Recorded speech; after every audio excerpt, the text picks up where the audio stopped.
Look, I'm not saying Brenda from Lot 4B doesn't have problems. She definitely does.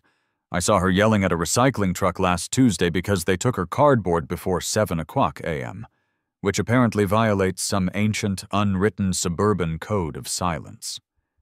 But here's the thing. Brenda's problems shouldn't involve my $2 of pink plastic joy.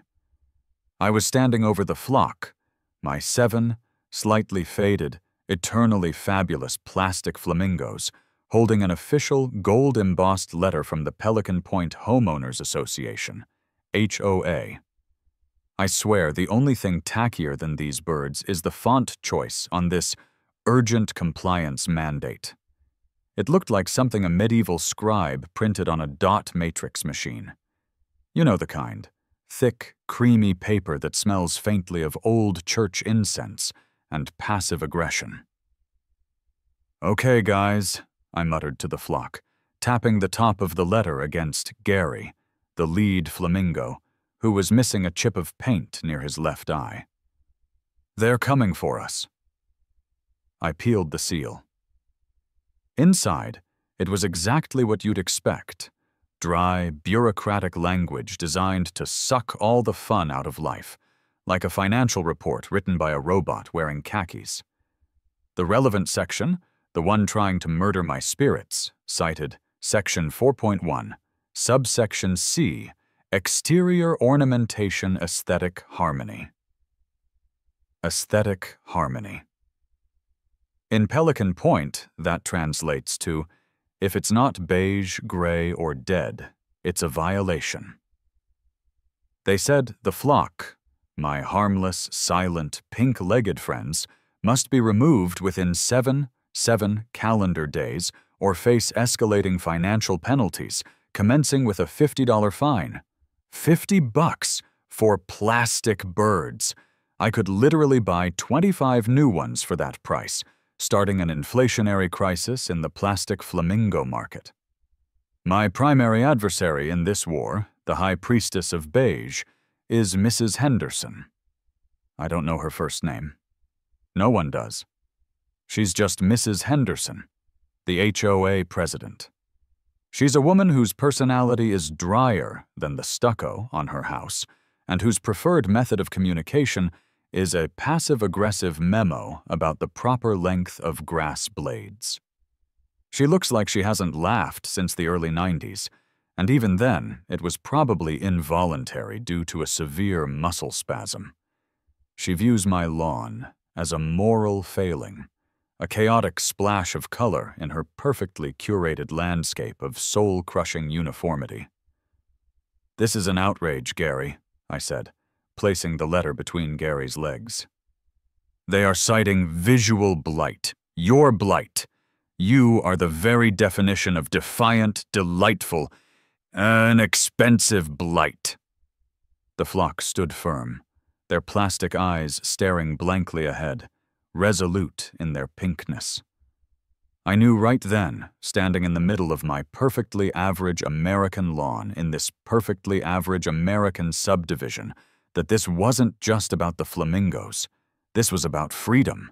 This was about fighting back against the tyranny of people who think their opinion on pink plastic should be codified by law. It was time to switch from being a resident to being a rebel. I crumpled the letter, but I didn't throw it away. I knew I'd need the exact wording of that aesthetic harmony clause. If Mrs. Henderson wanted to play lawyer, I'd play snarky lawyer. The countdown had begun. 7 days until the flock had to go. But nobody said I couldn't plan their magnificent ceramic-based replacement. I could have just taken the flock down. Honestly, it would have been easier. But where's the conversational drama in that? Where's the narrative tension? Plus the thought of Mrs. Henderson smiling smugly as she drove past my flamingo-less patch of St. Augustine grass filled me with a primal rage, usually reserved for cable company customer service menus. So I decided to fight back. Not with a lawyer, because lawyers are expensive and serious, but with sheer, unadulterated conversational charisma and sarcasm at the next public HOA meeting. The meeting was held in the dreary community clubhouse, a room that smelled perpetually of lukewarm coffee and stale grudges. They called it the Fountain View Room, even though the only fountain visible was a poorly maintained water cooler in the corner. I arrived early, took a seat right in the front, and waited for the show. Mrs. Henderson, flanked by her 2 loyal board members, a silent, beady-eyed man named Stan, and a perpetually stressed woman named Carol, rapped a gavel that looked suspiciously like a child's toy hammer. "First item of business," Mrs. Henderson intoned, her voice cutting through the hushed room like a butter knife through air. "The non-compliance issue regarding Lot 7A, Mr. Leo's residence, the plastic ornamentation. Mr. Leo, would you like to make your case before the disciplinary vote?" I stood up, adjusting my slightly too loud Hawaiian shirt, a deliberate sartorial offense. "Thank you, Mrs. Henderson. I absolutely would. Now, board members, I understand your concern. You see 7 flamingos. I see a profound work of environmental and postmodernist garden irony." Stan just blinked. Carol shuffled her papers. Mrs. Henderson, however, leaned forward, her eyes narrowing. "Mr. Leo, the complaint is specifically about the plastic construction and the color pink, which, quote, diminishes the overall visual continuity of the neighborhood," end quote. "Ah, visual continuity," I said, nodding thoughtfully. "That's a fancy term for we all have to be boring." But let's delve into the deeper meaning of the flock. These are not merely plastic birds. These are the last remnants of a forgotten time, a cultural artifact referencing the golden age of American kitsch. They represent a defiant stand against the encroaching tide of corporate-mandated taste. They are, in fact, historical. I paused for dramatic effect. In fact, the first plastic flamingo, designed by Don Featherstone in 1957, was a profound statement on post-war industrial fabrication. By removing them, you are participating in cultural censorship. You are erasing history. My flamingos are the suburban equivalent of the Venus de Milo, only pinker and significantly more waterproof. Mrs. Henderson sighed, a dry, dusty sound. "Mr. Leo, your dramatic monologue is appreciated, but irrelevant. We have 37 written complaints citing visual blight and tackiness." That's when Chad, a muscular man in a tight polo shirt who lives 2 doors down, spoke up from the back. Chad is the kind of guy who gets genuinely angry if a blade of grass is too long. "They are tacky, Leo. They look cheap. My property value is tied up in this. We bought into Pelican Point for the aesthetics." "Chad, my man," I called back, smiling broadly. "Let me tell you something about aesthetics. Your wife owns a truck with a sticker that says, 'Warning, may spontaneously talk about Jesus.' That's an aesthetic. My lawn is the least of your visual problems. Also, since when are you qualified to define tacky? Your entire home is painted slightly off-white, which is arguably the tackiest color of all time."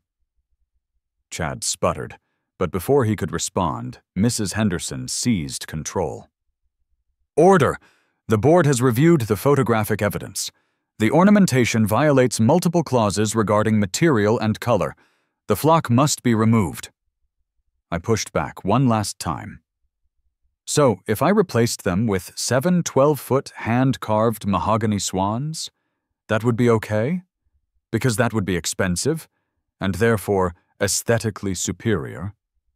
Is this about taste, or just about money?" Stan finally spoke, his voice surprisingly deep. "It's about compliance, Mr. Leo. The current ornamentation is not compliant."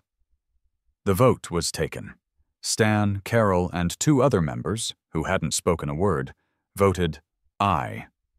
Only one lone, elderly woman, Mrs. Klein, voted nay for the sake of whimsy.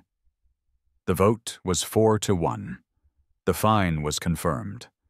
The deadline stood. Very well, I said, picking up my pen with a flourish. Compliance is noted.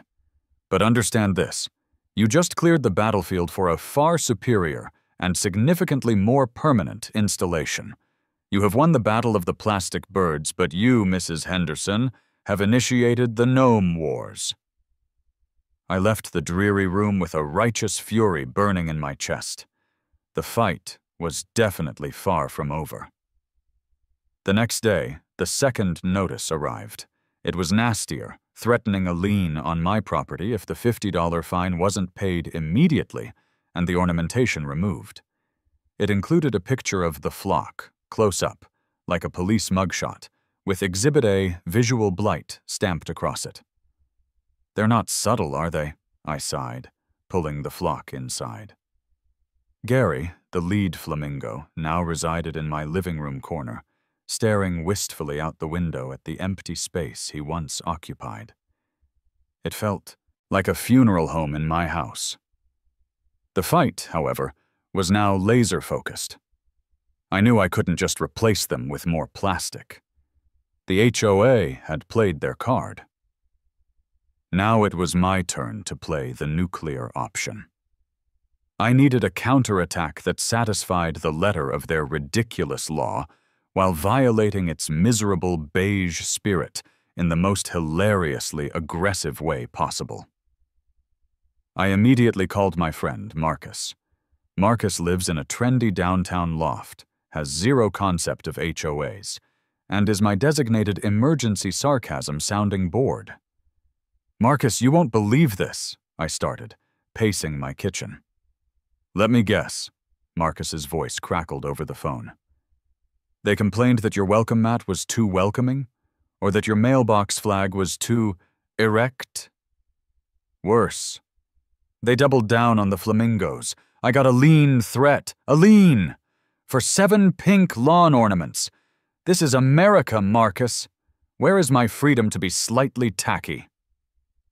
That's why I live on the 20th floor of a concrete monolith, buddy. No lawn, no tyranny. So what's the counter-move? A legal battle? A sit-in? No, and definitely no. The answer is found in the contract. I've been reading the HOA covenants. It's 150 pages of pure, distilled boredom, but I found the weak spot. Section 4.1, subsection C, the one that killed the flock, has a caveat. It says that the material must be non-plastic, permanent, small scale, and contribute to the property's aesthetic value, broadly defined as artistic or sculptural installation. I took a deep breath. They defined the acceptable materials and size, but they left the definition of tacky and art vague, and they put no limit on the number of items in an installation. Marcus was silent for a beat. Then a low whistle. Wait. You can put up, say, 100 tiny things as long as they're ceramic and meet the size requirements? The limit is 12 inches, non-plastic, permanent installation, and it must be artistic or sculptural. Marcus, I can put up anything that meets those criteria. Anything at all. We spent the next 30 minutes brainstorming. Gargoyles? Too cliché. Miniature busts of famous dictators? Too dark. Tiny ceramic squirrels performing Shakespeare? Getting closer. Then it hit me. Like a sudden, glorious, tiny ceramic hammer to the head. The perfect blend of innocent suburban kitsch and sheer, overwhelming, malicious compliance. Gnomes, I declared. Gnomes? Gnomes. Ceramic, hand-painted, small scale. Each one an individual piece of art. And not just 7, Marcus. 7 is what they expect. I need an overwhelming force, a silent, stoic army of defiance. I need 300. Marcus burst out laughing. It was a good, cleansing laugh that echoed through the phone. 300 tiny ceramic gnomes. That's not a garden installation, Leo. That's a ceramic invasion. You're going to turn your lawn into the most legally compliant, yet visually traumatizing display in the tri-state area. Exactly, I said, a maniacal grin spreading across my face. They wanted to enforce aesthetic harmony. I'm giving them aesthetic overload. The sheer quantity will render the lawn unusable, transforming it from property into a museum of miniature bearded madness. The focus has shifted from defense to offense. Let the Gnome project commence. The next step: finding a way to commission 300 identical, yet slightly different ceramic figures, and, crucially, finding a contractor willing to install an entire army of garden trolls. The Gnome project required two things: the gnomes themselves and a contractor crazy enough to install them. Finding the gnomes was the first, surprisingly complex hurdle. I started by calling every ceramic art supplier within 100 miles. Most hung up. But then I found Rita's pottery barn. Not that pottery barn, but Rita's actual independent, dusty barn full of kilns and clay. Rita, a woman who looked like she wrestled bears for fun, sounded intrigued. I drove out to Rita's, armed with a sketch of a generic, happy little gnome with a bright red hat. "You want 300 of these blank, unglazed, under 12-inch ceramics," Rita said, looking at me over thick, artistic glasses. She was holding the gnome sketch like it was a ransom note. "Are you opening a theme park, sweetheart? Because this isn't a weekend hobby. This is production." "It's not a theme park, Rita," I said, trying to sound casual. "It's a major art installation. A deep dive into the semiotics of lawn mythology. And they all need to look slightly different. Varying beards, different poses, maybe one winking, one holding a tiny ceramic middle finger. Just kidding on that last one mostly." Rita laughed, a sound like gravel pouring down a chute. "Oh, you're serious. A guy trying to stick it to the man via ceramic mass production. I like you. This will take 2 months, 3 kilns running constantly, and it's going to cost you a lot. But I can do it. You'll need a team to paint them." I walked out of Rita's with a quote that looked like a telephone number, but also with a sense of destiny. The gnomes were coming. The next logistical nightmare was the installation. This required trenching, leveling, and, most importantly, low-voltage lighting. A good gnome is a well-lit gnome. This meant hiring a general handyman contractor who wouldn't immediately assume I was building a subterranean gnome cult. I called Mike. Mike runs Mike's Home Solutions. He's rough, pragmatic, wears a permanently skeptical expression, and most importantly, takes cash. I met him in my driveway, next to where the flock used to be. "So, Mike," I started, gesturing proudly at the empty patch of grass, "I'm hiring you for a major landscape architecture project." Mike squinted at the dirt. "Doesn't look like much architecture, Leo. Looks like dirt. What's the scope? Patio? Outdoor kitchen?" "Better. The Gnome project. I'm having 300 custom 10-inch ceramic gnomes made. They need to be installed permanently in the lawn, covering the entire front yard, set at various heights and angles, and they all need individual low-voltage pin spotlights." Mike stared at me for a full 30 seconds, then spat his gum onto the asphalt. "You're kidding, right? 300 ceramic figurines, individually wired? Is this a joke? Because I usually build decks, not whatever this is." "It's an artistic installation, Mike. It's protected by the HOA's own covenants. It's ceramic, permanent, under 12 inches, and profoundly snarky. It's perfect." "Perfectly insane is what it is. I have to dig 300 individual holes for 300 light fixtures. That's 2 weeks of manual labor for the 3 of us. And you want me to wire tiny spotlights so your garden trolls can look spooky at night?" Not spooky, Mike. Dramatic. And I'll pay for the hazard pay, the absurdity bonus, and the NDA. NDA? Yeah. I don't want Mrs. Henderson getting wind of the full scale of the operation before the grand reveal. You can't tell anyone about the 300 gnomes. You can't even tell your wife, unless she's good at keeping secrets about miniature ceramic armies. Mike rubbed his chin, looking utterly bewildered, but then he looked at the dollar signs. He's a contractor. Money talks, even if the money is paying for the most ridiculous construction job of his career. Look, Leo, Mike finally conceded, shaking his head. I'll do it. But I'm calling this the cry for help job on my invoices. And if the cops show up again, which they will, you're doing the talking. I only explain building codes, not the meaning of life through garden figurines. Deal, Mike. You and your crew are now essential members of the Ceramic Rebellion. The next few weeks were pure conversational chaos. Rita delivered the gnomes in batches, which I then spent hours hand-painting in my garage, giving each one a slightly different, oddly unsettling personality. Garth the Grievous, Barnaby the Blank, Zorp the Unblinking, Ferdinand the Feral. Meanwhile, Mike and his team worked in the lawn, looking like archaeologists meticulously excavating a very silly ruin.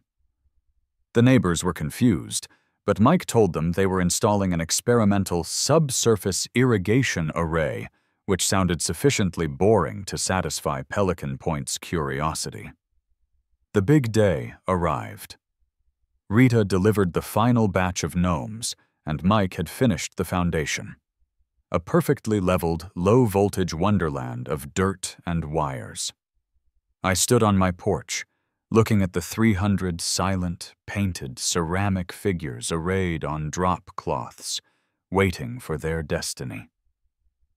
Today, we make history, I whispered to Zorp, the unblinking, who looked like he knew too much about the universe for a garden gnome.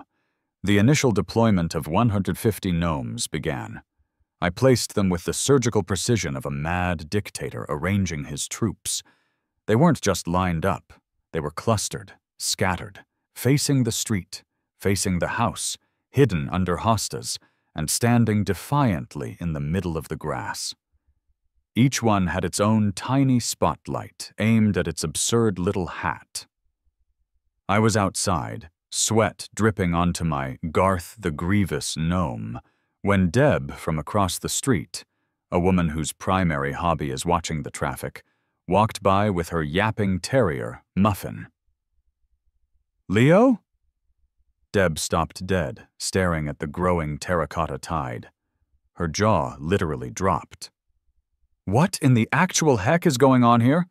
Did a porcelain factory explode? I stood up, wiping my brow, and smiled cheerfully. Art, Deb. It's called art. It's a permanent installation. You know, under Section 4.1, subsection C, the one that outlawed my ironically fabulous flamingos. These little guys are the definition of non-plastic, small-scale permanent installation. I picked up a nearby gnome, Barnaby the Blank, and presented him. Say hello to Barnaby. He's glazed ceramic. He's 10 inches tall, and he is, according to the HOA rules, aesthetically superior to Gary the Flamingo, and Barnaby's friends, all 299 of them, agree. Deb just shook her head, dragging Muffin away. But it's so many. Why so many? Quantity, Deb, is a statement. 300 gnomes are not decorations. They are a statement on the banality of suburban life. It's a sculpture garden. The deployment continued. By the time I hit 250 gnomes, the sight was genuinely unsettling. It wasn't cute. It was overwhelming. It was a silent, bearded, ceramic riot. The panic started immediately. I saw Mrs. Henderson drive by slowly, her face contorted into a mask of pure, unadulterated horror. She didn't just see gnomes. She saw her entire world of beige conformity crumbling under the weight of 300 tiny red hats. The HOA email chain must have exploded. I could almost hear the frantic keyboard clicking. My inner monologue supplied the likely dialogue. Brenda, Lot 4B. They're watching me. I swear, the one next to the mailbox is winking. Chad, Lot 7C. It's an aesthetic siege. This is degrading property values more than the plastic birds ever did. We must cite the Tacky clause. Mrs. Henderson, reply all. Do not panic. I am reviewing the covenants for a loophole. He has complied with the size and material. We must attack the spirit of the law. The aesthetic nuisance clause. I will send a new notice immediately. I smiled, carefully embedding gnome number 270. It was magnificent. The gnome project had officially gone viral, at least in the tiny, tyrannical world of Pelican Point. The first shot in the Tacky versus art war was fired. Sure enough, the next. Morning brought another piece of gold-embossed doom, delivered by a visibly shaking HOA courier. The new notice was an entire page dedicated to what they were calling the gnome catastrophe. It conceded, grudgingly, that the gnomes were indeed ceramic, under 12 inches, and permanently affixed. But it slammed down hard on the vague clause against aesthetic nuisances and tacky or offensive displays, arguing that while a single gnome might be acceptable, 300 collectively created an overwhelming visual violation designed specifically to irritate the board. It included a photograph of the front of my house, which now looked like a still from a Wes Anderson movie if he had a nervous breakdown in the garden center. My inner monologue was immediately on fire. Aesthetic nuisance? They're ceramic, hand-painted, and they have tiny hats. I'm practically Van Gogh, if Van Gogh hated HOAs and loved beards. I knew this was the real fight. This wasn't about material anymore. It was about defining art in a court of suburban peer pressure. I needed to define art and tacky in a way that legally boxed out Mrs. Henderson. I could fight the battle of semantics, but I needed a bigger gun than my own sarcasm. I needed an expert. I managed to track down Professor Ilara Vance, a retired cultural studies professor who wrote a monograph called The Semiotics of Suburbia, Why Vinyl Siding is the Root of All Evil. I found her email and, with a few well-placed keywords, HOA, tyranny, 300 gnomes, she agreed to meet immediately. I met Professor Ilara at a decidedly non-HOA approved coffee shop. She was exactly as quirky as I'd hoped, all flowing silk scarves, oversized jewelry, and a look of academic disdain for the entire universe. Mr. Leo, she said, sipping herbal tea with theatrical slowness. Tell me about the gnome. The gnome, Leo, not the bird. I laid out the photos and the HOA notice. The board says they are tacky. I say they are a statement against mandated aesthetic conformity. They want to define art as something expensive and tasteful. I want to define it as whatever I can legally put on my own dirt. Professor Ilara's eyes lit up. Magnificent. This isn't just about gnomes, Mr. Leo. This is a critique of post-consumerist suburban homogeneity. Your 300 pieces, arrayed as a phalanx of silent, stoic sentinels, represent a profound, albeit diminutive, scream against the tyranny of beige. The quantity is the art. The overwhelming volume turns a quaint object into a commentary on excess. It's brilliant. Her monologue was incredible, but I had to bring her back to earth. Professor Ilara, That's great for my soul, but we need to put this in a format the HOA understands. I need you to write an expert report that defines the gnome installation as a legally protected piece of conceptual art. Can we use the word property value a lot? Maybe a chart? A chart? She sniffed. Yes, a chart showing how the subjective nature of tacky means the HOA's clause is unenforceable. We need to fight their dry legalism with a dose of legitimate academic absurdity. She paused, considering. Very well. I shall draft a report. It will be titled The Micro-Aesthetic Rebellion, Conceptual Art in the Age of the Homeowners Association. It will include citations from Foucault, Warhol, and possibly the IKEA catalog. The HOA will drown in footnotes, Mr. Leo. They will drown in footnotes. I walked away, knowing I had a weapon. The HOA thought they were fighting a resident. They were about to fight a retired professor of cultural studies armed with a lexicon that could fell a small tree. The defense of the gnomes was now a legitimate, if ridiculous, academic exercise. The fines continued to accumulate, but my morale was sky high. My 300 ceramic soldiers were about to go to war, backed by highbrow theory. 2 days after Professor Ilara started working on her tome, the inevitable happened. The HOA had run out of civil options, so they went for the nuclear option, getting the cops involved. The squad car pulled up. Not a quiet, we're just looking around cruise. This was full stop, tires on the curb. I have an important adult job to do arrival. And out stepped Officer Miller. He was maybe 25, looked tired enough for 50, and clearly wished he was anywhere but Pelican Point on a Tuesday afternoon. He walked up my front path, past Zorp the Unblinking, who seemed to judge him for his choice of footwear. Sir, Officer Miller began, adjusting his belt, are you Leo of Lot 7A? That would be me, officer, I said, stepping off the porch. I made sure to stand right next to a cluster of particularly smug-looking gnomes. Right. Well, we received a complaint about a few things. First, visual noise pollution. I suppressed a laugh. Visual noise pollution? Officer, I assure you, these idols are silent. They're ceramic. They don't make a peep. I mean, they might judge your life choices, but they're very quiet about it. And second, he continued, clearly reading from a handwritten note.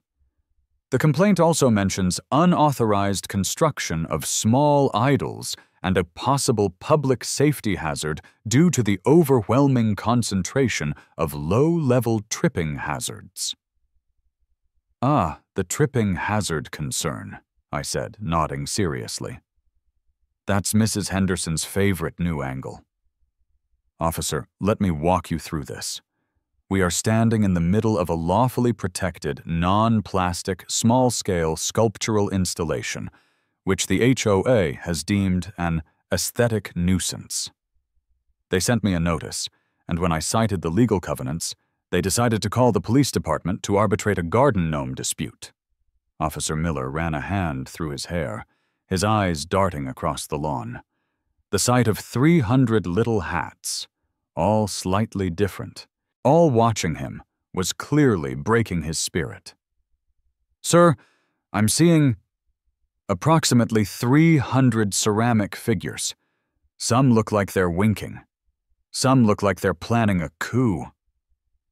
They are, I agreed. That's the nature of conceptual art. Officer Miller, did Mrs. Henderson file this under felony of the figurines, or just a misdemeanor?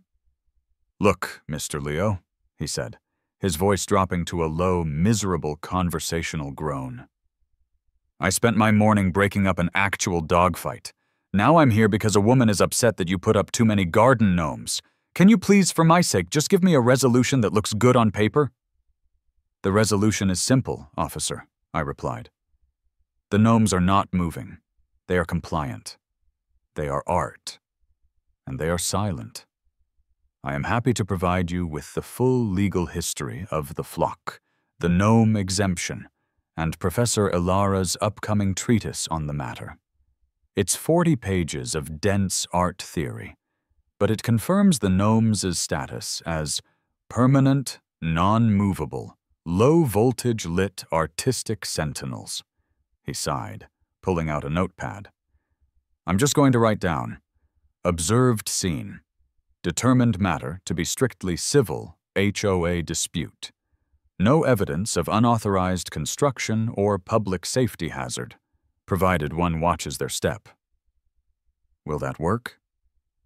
Perfectly, Officer Miller. You're a hero. You have upheld the sacred, snarky, and constitutional right to be ridiculous in one's own front yard. I appreciate your service to the community. Please tell Mrs. Henderson that Zorp the Unblinking sends his regards. As he drove away, I watched him shaking his head, probably questioning his entire life path. The interaction was a small conversational victory. The police wouldn't intervene. The stage was set for the final battle in the clubhouse.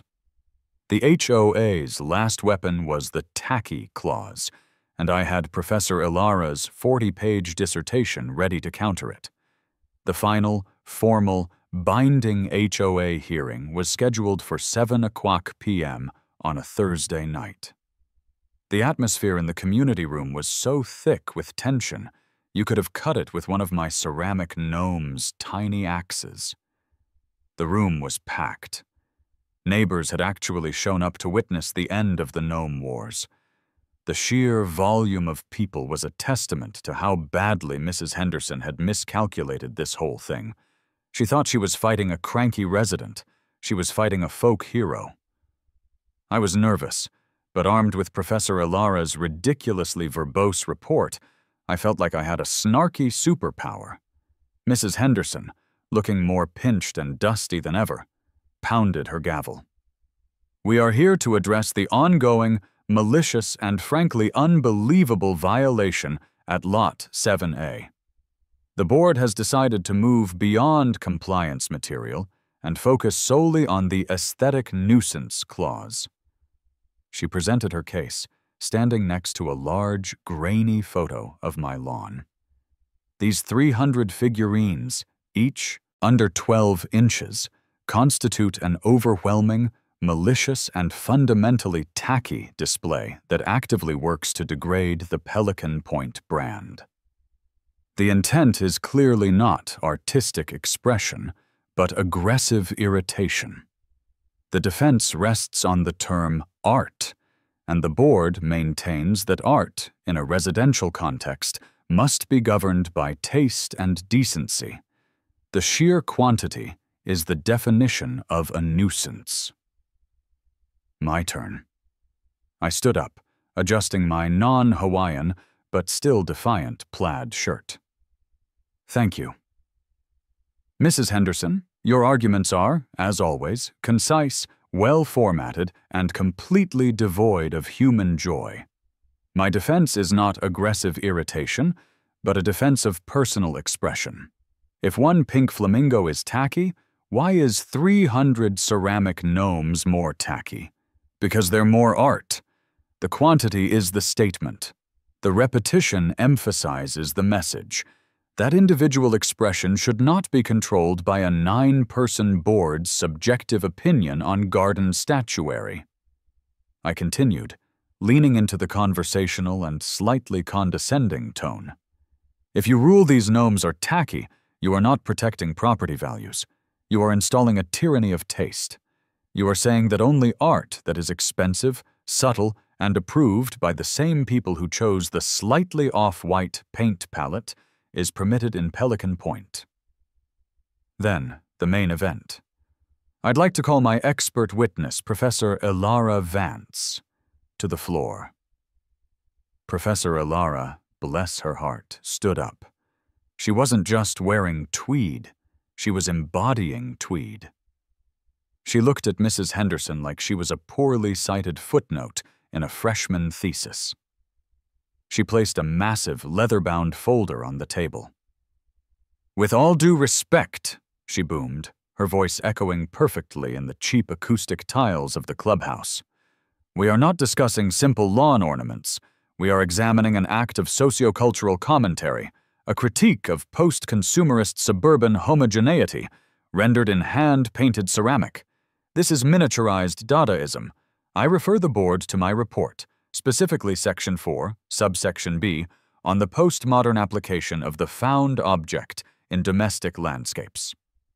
She went on for a full 20 minutes, dropping terms like parody of place, the sublime absurdity of scale, and the inherent tragedy of the ceramic gaze. I was standing there, trying to translate her dialogue for the confused faces in the audience, whispering to myself, "She just called them tiny bearded freedom fighters. Folks, pay attention."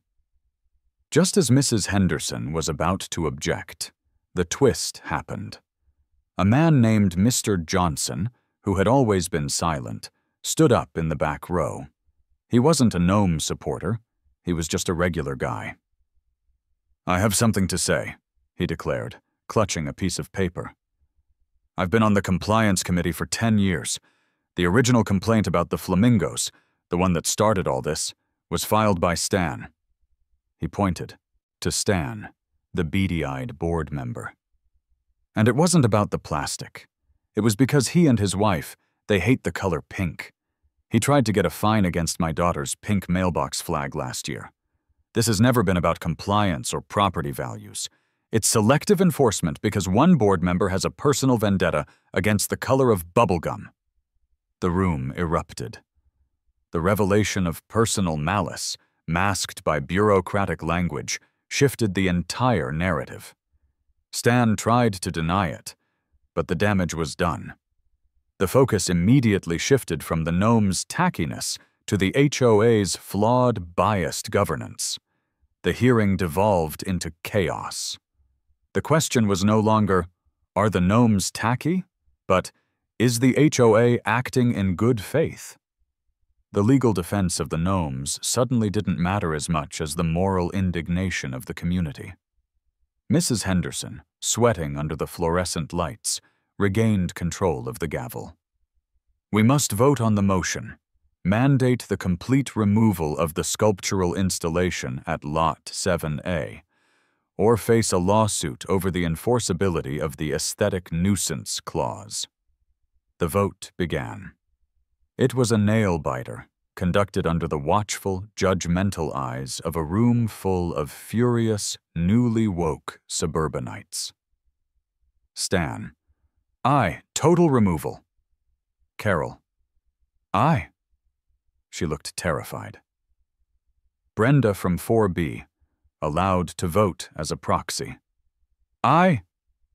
Mrs. Klein, the original Flamingo supporter: "Nay, for whimsy." Two others: "Nay, nay." It was 3-3. The two remaining board members looked utterly miserable, torn between Mrs. Henderson's tyranny and the palpable mood of the room. The final vote. Mr. Evans, a retired accountant, sighed deeply. "Look, I hate the Gnomes. I truly do. But this entire process has been rigged. I vote nay." The result? The motion to mandate removal failed 4-3. Mrs. Henderson's face turned a shade of puce that rivaled my brightest flamingo. She was left sputtering, waving her papers. This is an outrage. You have set a precedent for visual anarchy, for chaos. This community will be ruined." I felt a surge of immense, almost spiritual victory. I walked over and gently patted Professor Elara on the shoulder. "Thank you, Professor. You saved the Gnomes." My heart, which had been pounding like a bass drum at a rave, settled into that peaceful thrum only true, petty victory can give you. The Gnomes were legally protected. The law, however ridiculous, was on my side. The following week, the Gnomes remained. Mrs. Henderson resigned from the HOA board, citing irreconcilable differences with the common man's concept of taste. Stan got voted out immediately. Professor Ilara even got a small newspaper feature in the local paper, headlined, "Gnome Defense Proves Art is Subjective, Even in Pelican Point."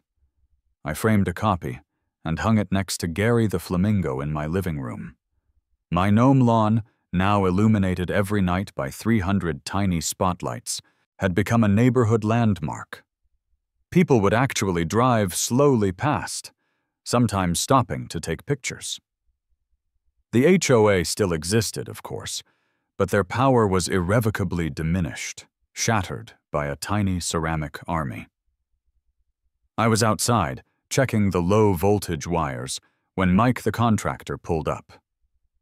"Heard the news, Leo," Mike said, leaning against his truck, smiling that rare, pragmatic smile of his. "Congratulations, you won the war. Best $1,000 I ever made." "Thank you, Mike. Couldn't have done it without you. You're an honorary gnome now." "I'll stick to building decks, thanks. But seriously, what's the next phase? You need me to start building a tiny ceramic fence around the gnomes? You mentioned a moat once." "Not yet, Mike," I said, looking out at my bearded, hat-wearing army. They looked stoic, triumphant, and slightly sinister under the afternoon sun. "We're going to let them enjoy their freedom for a bit.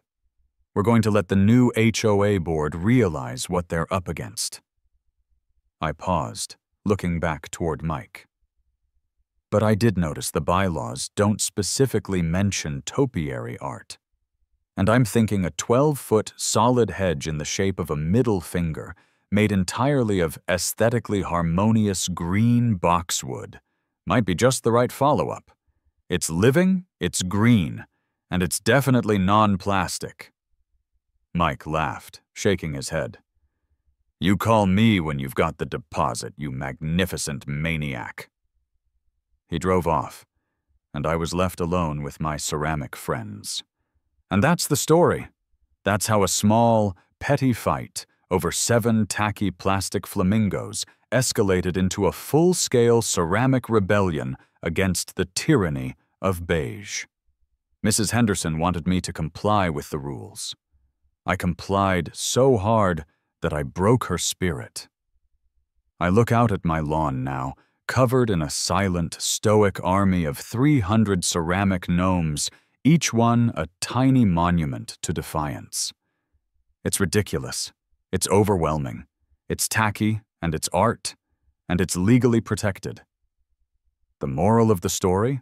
The battle for suburban individuality is never truly over, but sometimes all you need is a good lawyer, a snarky attitude, and 300 small, silent friends. Long live the gnomes.